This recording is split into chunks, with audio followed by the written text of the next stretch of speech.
Hello and welcome. Thanks for joining. My name is George.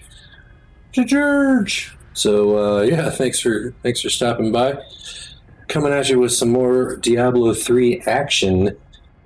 I've got my Demon Hunter here, and I think I've got it boiled down enough to share with you.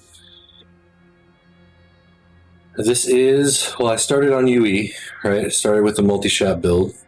Strafe multi-shot, which is great for everything up to T16.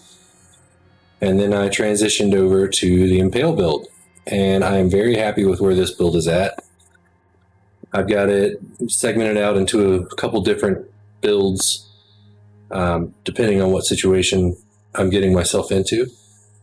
And I'm just going to go ahead and share that with you. Hopefully this will give you some idea what you can do on your own. This is not the end-all be-all way, by the way. You can run it however you want. But what build is this? This is my push build. So this one's been running 110s, 115s, no problem. Basically what you want to take first is you have to have the set, right? This is running the Ring of Royal Grandeur. So it will be 5 pieces of the set, and I'm running the helm, the chest piece, the shoulders, the gloves, and the boots. Okay, and then to complement this build, I'm running captives in the belt and the pants slot. I mean, you can probably, if you had to figure out some other way to run this, like let's say you got some primal pants on set, you could put the primal pants on set and then just run the captain's boots, right? So, you can do things a little bit differently if you want to. You do need the Carlisle's point. You do need the holy point shot to make this build super duper effective. And I went ahead and I sanctified the knife, what is it, a dagger? it's the blade. I sanctified that. I finally got this ancient. So, I mean, I don't have perfect rolls on this by any means, but I do have all the pieces together. For the jewelry, I am running a Squirts, and it seems to work out really well. This build seems to not get hit very often, so I'm able to keep that buff up pretty much all the time. I mean, when you do get hit, you get hit pretty hard, so be prepared for that. In the gem slot, I am running Zai's Stone. It's just giving me that nice damage buff to things that are far away. So as I'm traversing through the map and throwing out all these daggers, the daggers that hit something that's far away are getting buffed. Seems like a good idea, right? So I did finally find my first on-set primal, and by on-set I mean on build. It's not exactly on the set, but it is in the build. Elusive Ring. Elusive Ring is great because it gives you reduced damage for 8 seconds after casting Shadow Power, Smokescreen, or Vault. And in this setup right here, Smokescreen is up almost all the time. So you're constantly getting this particular damage reduction buff, which is great. I am running Taiguk in this slot, and Taiguk is giving me a % of damage increase for 1.5 seconds when you spend resource on a channeled skill. Okay, so Strafe is a channeled skill. So I'm constantly getting this buff. And then 2% increased armor for every stack. So it can stack up to 10 times. I'm getting like 20% increased armor, and I'm constantly got 6.24% increased damage. It's good. It's good. Just trust me. But Elusive Ring is important just because of that reduced damage buff. So then I'm running Convention. In this slot, I think it's kind of up for interpretation, or kind of open to whatever you want to do. Convention, I mean, I'm running the fire knives, and I'm only really getting anything out of this when it's on fire, the fire cycle. I mean, I'm not super thrilled about this one, but, maybe I'll change it out. My thought, and Osimo did this and said it worked out really well, was actually, it might have been his thought, but either way, the thought that is up in the air in my group anyway is take this out, put a Ring of Royal Grandeur here, right? Get some good rolls on a ring, put it here, take out the Ring of Royal Grandeur from the cube, and slot Flavor of Time in. It might help in pushes where you're not killing everything super duper fast. You know, you might want to have that power pile-on effect stick around a little bit longer. So this slot's kind of open for interpretation in my mind, right? And I am running Stricken as this is the, quote, push build, unquote. So then the only thing left is the bracers. I am running NIMS. You can run the, God, what do you call them? I call them the Worcestershire wraps because I'm too lazy to figure out how to pronounce it. But NIMS are great because you want more elites when you're pushing. You want to be able to guarantee yourself some elites to fight, right? So you can get progress in the Rift. The other way to run it, I'll show you in a second with the T16 build. In the cube for this one, we've got Dawn. We've got Dawn in all of these builds. So we want to keep Vengeance up as much as humanly possible. And then I've got Mantle of Channeling, which is going to give me increased damage and reduced damage when I am channeling strafe. So since I'm strafing so much, that's where I'm at with that. But basically, I haven't gone through the skills. So yeah, basically we would need to go over the skills. Running Shadow of Power. Now with this set, you do get every rune and it lasts forever. So it doesn't matter what rune you pick here. I picked that one because it turns out with orange wings and it matches my get up. Whatever you want there is fine. You do need strafe. I have Drifting Shadow on, giving me increased movement speed while strafe is up. And I am running Vengeance with Darkheart. Reduces damage taken, so that's cool. That's very good. You want that. It also gives you all of this. Some side guns, some rockets, and 40% increased damage, which is great. We want that. Preparation. This is going to be used to ensure that you can keep Smokescreen up all the time. So you're gaining 45 discipline over 15 seconds instead of restoring it immediately, but this works out because you're constantly draining discipline with Smokescreen. So you don't necessarily want 45 discipline all at once because you don't want to really, I don't know. Maybe you do. Maybe you want to look at your bars and just figure it all out, but I like it. Smokescreen makes you vanish and become momentarily invisible for 1 second, and its cooldown starts after it expires, right? The cooldown is 1.5 seconds. And then I've reduced the discipline cost to 8. So instead of being 14, it is now 6. So that's pretty cheap. And then pairing that with all of the discipline that we're gaining back from preparation and my resource cost reduction and my cooldown and all that, it's good. It's turning out really well. You can keep it up all the time. I'm literally just holding the button. Impale, we've got Chemical Burn on, so that's the fire rune. We are throwing out 3 at a time for lots of percentages of damage, and that's your main hitter. You do need to do this one time, just hit Impale one time when you get into a new rift, and then when you strafe, you just throw out all these knives. It's great. Does a lot of damage. On our passives, I am playing softcore, but I am running the death protection just because sometimes I get hit with Molten or I get surprised by something and I don't want to lose my guaranteed 4 or 5 points into legendary gems. You could make an argument to run a couple of different things here. You could run Perfectionist. You could run, this is the one I'm running in the other builds, in the T16 builds where I'm not pushing higher content. I'm running Blood Vengeance instead of awareness. You could, well, you're not using a primary, so that's not going to help you. You could run Cold a week. I don't know. Depends if you're running Bane of the Trapped or not, maybe. What else is there that you could run? You could make an argument for ballistics if you're keeping Vengeance up. Sure, why not? You could make an argument for Leech. I mean, there's a couple different options here. I personally have found that awareness works on push builds just to keep me alive.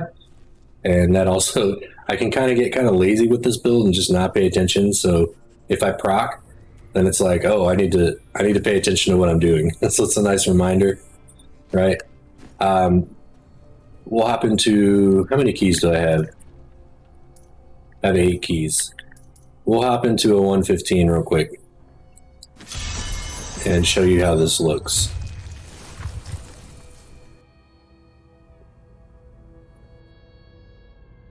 Are you ready? Clear that. We hit Impale, right? We hit our Shadow of Power, we hit our Preparation, we hit our Vengeance, and we strafe away. I'm still waiting. And I'm just holding Smokescreen and strafe right now. That is all I'm doing. So I've got a ton of movement speed. Ready yet?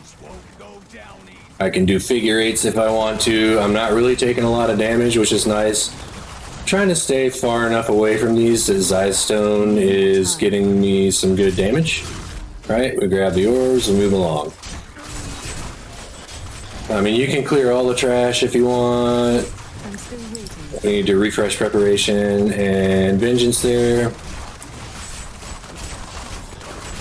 But Elite Hunting is good. So we've got Nims on. We want to pop this, grab the conduit, and then we have some elites. Awesome. Good progress through the rift as far as percentage goes. We want to stay just in range of these guys for conduit if we can. Boom, there we go. You could probably run through that with no problem. I'm just kind of leery of all that because I usually play hardcore. This is not hardcore, but I'm just scared of all that. I'm a scaredy cat. Make sure you hit Preparation. You see, if I don't keep Preparation up as I should, my discipline gets low. And when your discipline gets low, you're going to drop a lot of speed because you're not casting Smokescreen.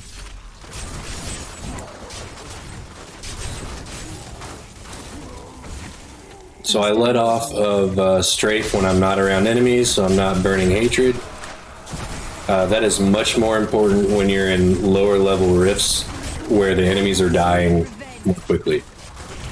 As I am going through here and hitting enemies multiple times, I'm getting Hatred back. Oops, gotta keep Preparation up. It's the first rift of the day, alright? Vengeance up. Got a nice gold guy over here, reflects damage.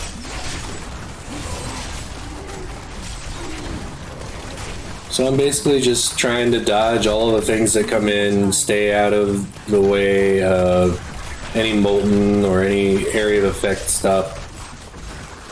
And give me some good distance so I can keep Zystone going. We'll just drop that down. Why not? Nice little shield pylon here. We'll see if there's any other elites like close by. No, there's the door. So we'll just pop this and move on. I'm still waiting.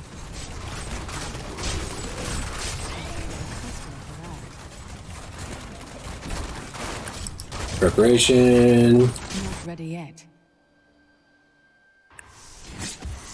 And we get a pretty good rift here. No elites up front that I see, but a decent amount of trash. You can kill it all if you want to, whatever. But really we're looking for big chunks that we can thin out rather easily, and then elites.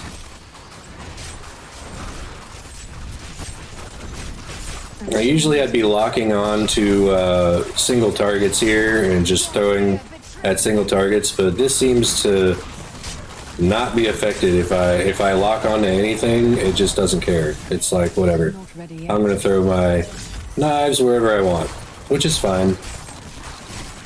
You can kind of direct them by, like, if I'm over, well, it's going to throw them in both directions if there's enemies on both sides of you, but see how I kind of keep them on my screen, but like kind of far away? Need more time. It's, I don't know, it's hard to explain, but that's how you can kind of direct where they go, or you can just get right on top of stuff, and you'll probably hit it. We gotta watch out for the frozen.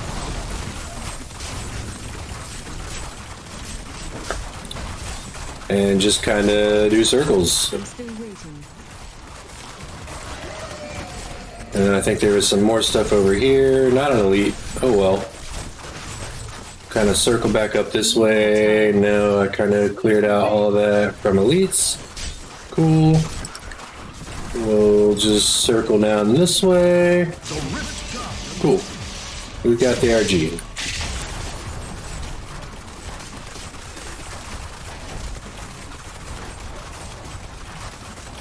I mean, this would be much easier with like a power pylon or conduit or whatever, but you can see it didn't give me any trouble. I didn't proc that whole entire time.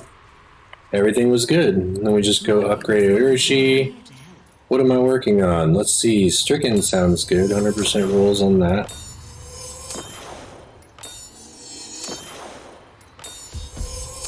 Boom. There we go.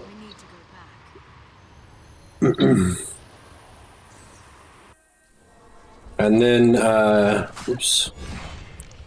Let me just clear this out of my inventory real quick, and then what we'll do is we'll go into a Nephalem Rift and show you that this is not the build for T16. This is not the way, right? So we'll close this. My training has paid off. We'll open a Nephalem.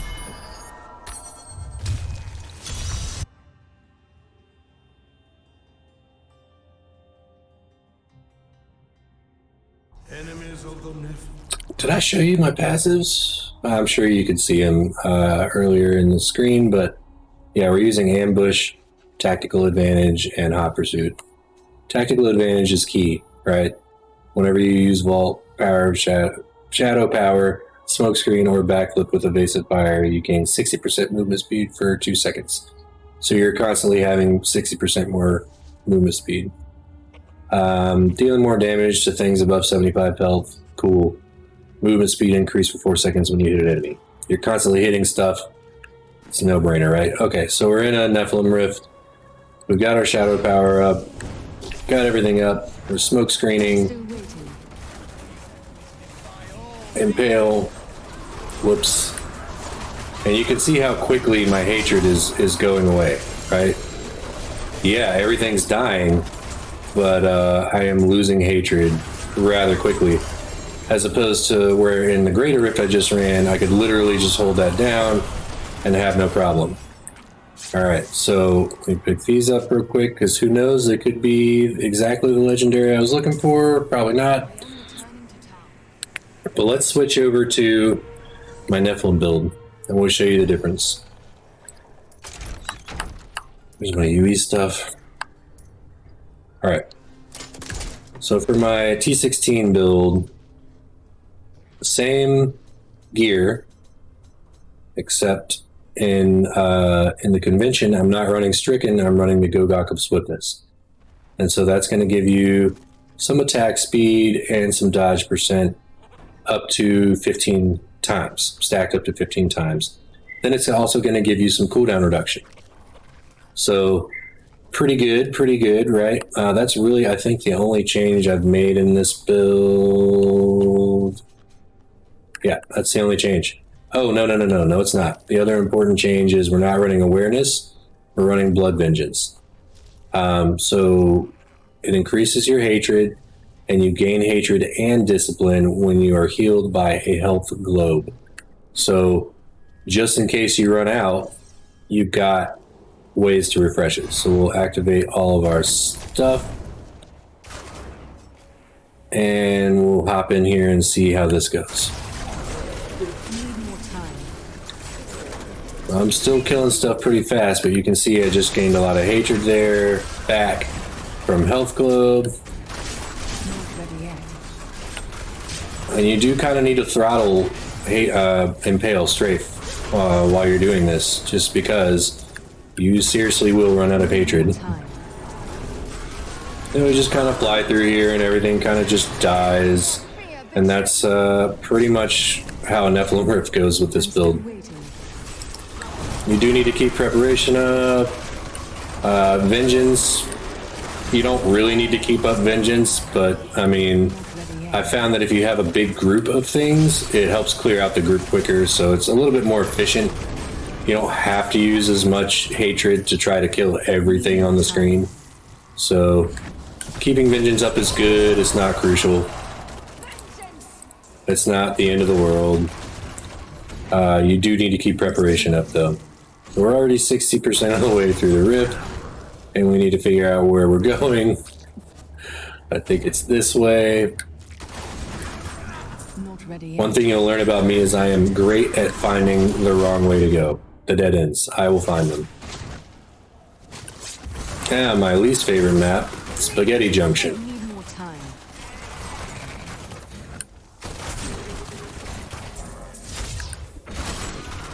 And if you live in the greater Atlanta area, Yeah. it's probably your least favorite place to drive. Well, anywhere in Atlanta is really horrible. I'm still waiting. Horrible places to drive. We're just running through, clearing stuff out. And I mean, you can see I'm pretty much out of hatred. Not ready. So I'm gonna have to pick and choose my battles here. Like, if something is in my way, I'll kill it. Otherwise, probably just gonna let it generate a little bit more hatred back.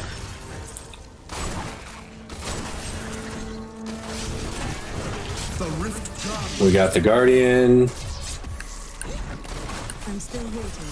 The Guardian's dead. Super simple. Super duper simple. Clear everything off so I can teleport away.